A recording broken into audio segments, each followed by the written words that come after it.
Hello everyone, my name is Harpaz. I'm an Eastern medicine practitioner here in New York, and I would like to share my experience working with coronavirus patients in the last 2 months or so.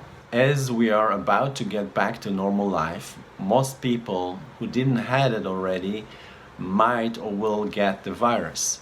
Based on my experience treating coronavirus patients with different level of severities, here is what you can do to prevent or to at least minimize the symptoms from the virus. My goal is to keep this video short and simple, so please contact me with any follow-up questions. My info is on the screen and below. The COVID-19, aka coronavirus, attaches itself to the cells of the lungs. When it replicates, it creates phlegm, and phlegm blocks the lungs. The lungs are the only source of oxygen we have, and they are irreplaceable, meaning let's say, for example, a person have an issue with nutrition. We can take some sugar and we can take some salts and vitamin, and with IV go directly into the blood. But in the case of the lung, there is no way to get oxygen into the blood other than through the lungs, which means that if the lungs not working well, there will be no oxygen in the body. Mucus, also known as phlegm, blocks the lungs and leads to oxygen deprivation. Why is that? Because the lungs are filter.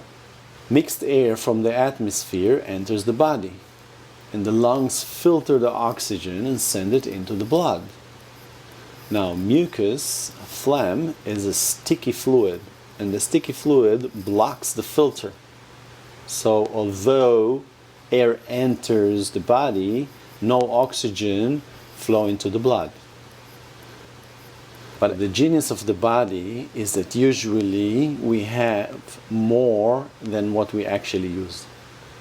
Which means that although the coronavirus entered the lung and create mucus which blocks the filter, we still have enough space for the lungs to continue filtering the oxygen out of the air and into the blood, until the immune system eliminates the virus, which can take anywhere between a day to, I saw about the longest 10 days, and some say 14 days. But for that period of time, the lungs can continue providing the oxygen, and the person should have no symptoms or very minor symptoms. The problem starts when the lungs has pre-existing phlegm in them, or even during the days where the body is eliminating the virus, somehow we add more phlegm into the lungs. And now, on top of the coronavirus, we have additional phlegm, and we are narrowing the ability of the lung to filter the oxygen out of the air into the blood.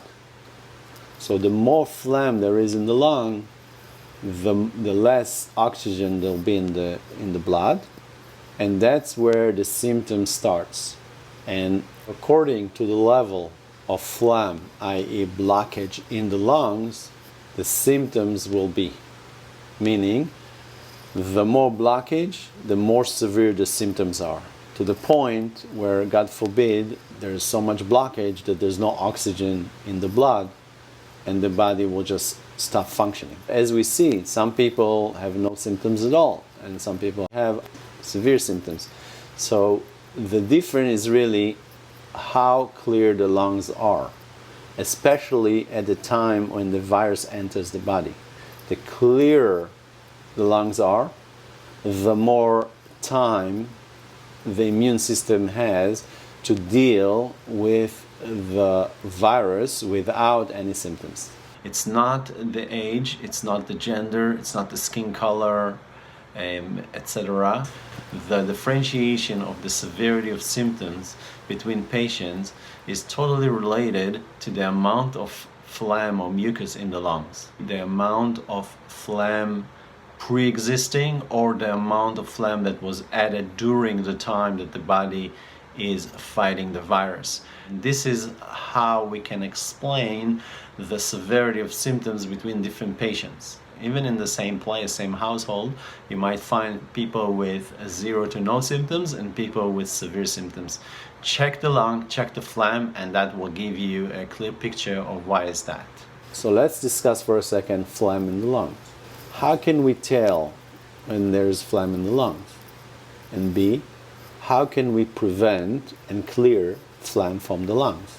What are the signs that show us that there is phlegm in the lungs? Here's a short list: coughing or spitting mucus, shortness of breath or wheezing, thick tongue coating, which I'll get to it in a second, runny nose, meaning discharge from the nose, fullness filling in the chest, nausea or vomiting, a rattling sound in the throat, and chronic sinus congestion.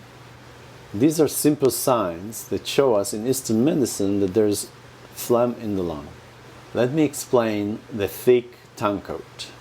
Thick tongue coating tells us in Eastern medicine that there is phlegm in the body. On the left, you see a patient with lots of phlegm in the body. In this case, the tongue coating will be thick and you can see the tongue itself. There is a layer of something over the tongue. Usually it will be white or yellow or both. On the right, you see after a few treatments, when we clear the phlegm from the body, now you see there's a very thin coat and it's a see-through coat. This is the normal healthy coat that should be on the tongue, as opposed to the one on the left, which shows that there is a lot of phlegm in the body. This is a simple test that anyone can do. You can go to the mirror and take your tongue out, and if you see a thick coat, there is a phlegm in the body, and you should address that. So how does phlegm get to the lungs?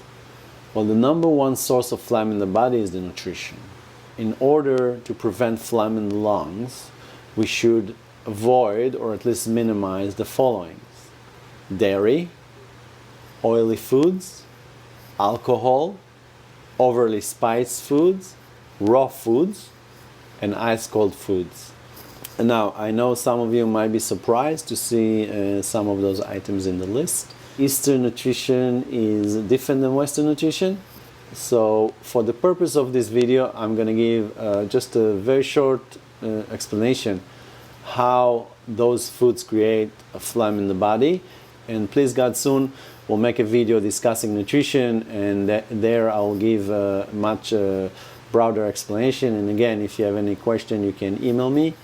But for the purpose of this video, we'll keep it short.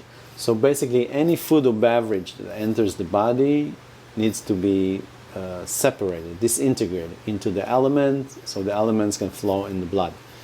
If a food or a beverage is thick or sticky or difficult to digest, it does not disintegrate well, and what remains is a sticky fluid, hence the phlegm, the mucus. So dairy obviously is very rich and it's difficult on the digestion, so easy to create phlegm, mucus, and that's really the number one source of phlegm in the body is dairy. Dairy product include the milk, the butter, milk of all kinds, and all the dairy products. Oily food. Oily foods, the oil acts like a glue, and it's difficult for the body to break and separate those food items, the elements in those food items. So for example, will be fried food, pizza, snacks. A lot of snacks are oil, even if it's a dried oil. Excessive intake of nuts. Nuts have a lot of oil in them, especially peanuts. And then even items like bananas and avocados, sweets, mayonnaise, peanut butter, all these items are sticky, and when they go into the body, it's difficult for the body to separate them, disintegrate them, and that's what creates the phlegm. And the phlegm, although created in the stomach, it is stored in the lungs, and anybody is welcome to give it a try. Take yourself off these foods for a week or 2 weeks or 10 days, and see how you feel, and measure the amount of phlegm in the body, and go back to the list of symptoms and see if it's make a difference in your body. Alcohol, obviously, alcohol dries the body, dries the fluids of the body, and when the fluids are dry, they also become mucousy or phlegm. Overly spiced food, same thing. Spices dries the body, and also long periods of fasting dries the body. And when the fluids of the body get dried, they become thick and sticky, and this is the phlegm, this is the mucus, and this mucus goes in the lungs. Raw foods and cold foods. The problem here is that when raw food enters the body, or when cold food enters the body has to exert a lot of energy to digest or to break this food. And if there's not enough energy, the food is not breaking well, and it will create phlegm. Now again, I'm going to explain this, God willing, in another video, because I know many people will have that question: how come salads is not the most healthy thing? But it's not the purpose of this video, so let's just skip it this way for now, and we'll discuss it in the future. The nutrition should be water-based, meaning that the cooking and the ingredients are water-based, not oil-based. So for example, rice and grains cooked in water, obviously soup, steamed and boiled food, such as cooked root vegetables, steamed vegetable, could be baked with water, which I'll explain in the longer video how to bake in water. Chicken and meat and animal products such as eggs is good. Have it with moderation, and again, use a water-based cooking method, such as boiling or steaming or baked with water, which we'll explain in the longer video. So this is how to prevent phlegm from getting to the lung. Now, what happens when we already have phlegm in the lungs? For example, a pre-existing condition, or even during the coronavirus, because the coronavirus itself adds phlegm to the lungs. The best way to clear phlegm from the lung is using custom-made herbal tea. I made one for my patients and for me, which seems to work very well. If you're in America, if you're in the USA, you can order it from my website. If you see this video in a different country, maybe you can discuss with Eastern medicine practitioner in your area about clearing phlegm from the lungs. And if you don't have access to a practitioner, then email me and we see what we can do. Other than herbal tea, bitter food clear phlegm. So I'm adding here a home remedy for phlegm in the lungs, which I think anyone can make. But remember, this is the home remedy is light. It's not that strong.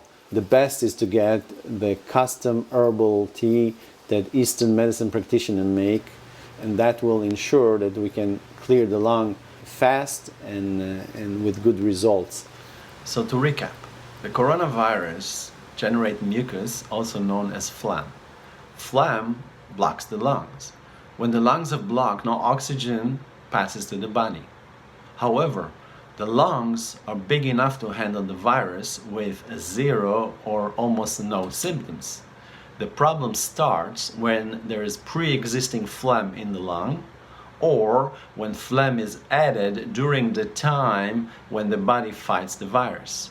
So to prevent this, we need to avoid, or at least minimize, the phlegm-generating foods and concentrate on water-based nutrition. Plus, we use herbs to clear the lungs. So that's it for now. I hope this is helpful. Please email me any question. In the meantime, stay safe, stay positive, and see you next time. God bless.